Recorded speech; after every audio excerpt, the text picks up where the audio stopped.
অসম সাহিত্য সভাই প্ৰকৃতাৰ্থত অসমৰ সমূহ জনগোষ্ঠীক আগবঢ়াই লৈ যাবৰ কাৰণে যৎপৰোনাস্তি চেষ্টা কৰে। অসমৰ বিশেষকৈ সাহিত্য আৰু সংস্কৃতিৰ ক্ষেত্ৰত অসম সাহিত্য সভাই প্ৰধানভাৱে দৃষ্টি নিক্ষেপ কৰিছে।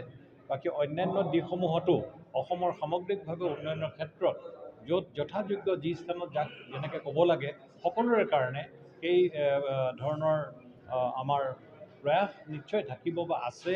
গতিকে মই ভাবোঁ আগন্তুক দিনত এনেধৰণৰ বিষয়বিলাক যেতিয়া উপস্থাপিত হ'ব, আমি উভয়ৰ লগত আলোচনাত মিলিত হৈ এই কাৰ্যসূচীসমূহৰ কাৰণে আগুৱাই যাব লাগে। প্ৰকাশ পৰিয়ালে লিখিছে অসমৰ গোৰ্খাসকলৰ ঐতিহ্য অন্বেষণ।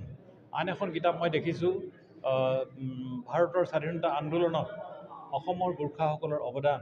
এতিয়া মই ক'ব বিচাৰিছোঁ যে অসমৰ উন্নতিৰ কাৰণে যিসকল গোৰ্খা গোষ্ঠীৰ ব্যক্তিবৃন্দই অহোপুৰুষাৰ্থ কৰি কৰ্ম সম্পাদন কৰিলে সেই সকলক চিনাকি কৰাই দিব পৰাকৈ এখন যদি আন এখন গ্ৰন্থ যদি সংকলন হয় তেনে গ্ৰন্থ আমি প্ৰকাশ কৰিবৰ কাৰণে অতিশয় আনন্দৰে গ্ৰহণ কৰিম।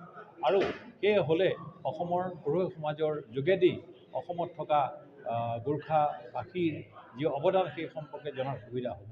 এতিয়ালৈকে নিৰূপণ কৰিব পৰা হোৱা নাই। ইয়াৰ বিষয়ে চিন্তা চৰ্চা চলি আছে। গতিকে চিন্তা চৰ্চা হৈ যেতিয়া ওলাব আশা কৰিছোঁ তেতিয়া সকলোখিনি কিয় নোসোমাব। যিসকলে অসমত বসবাস কৰি অসমৰ উন্নতিৰ কাৰণে চিন্তা কৰিছে, ইয়াতেই জন্ম হৈছে, ইয়াতেই নাইকিয়া হৈছে, তেওঁলোক অসমৰ অংগাংগী সম্পৰ্ক নহয় আৰু কোন হ'ব পাৰে। এইটো কোনো তাত সন্দেহ কৰিবলগীয়া কোনো বিষয় নাই বুলি মই ভাবোঁ।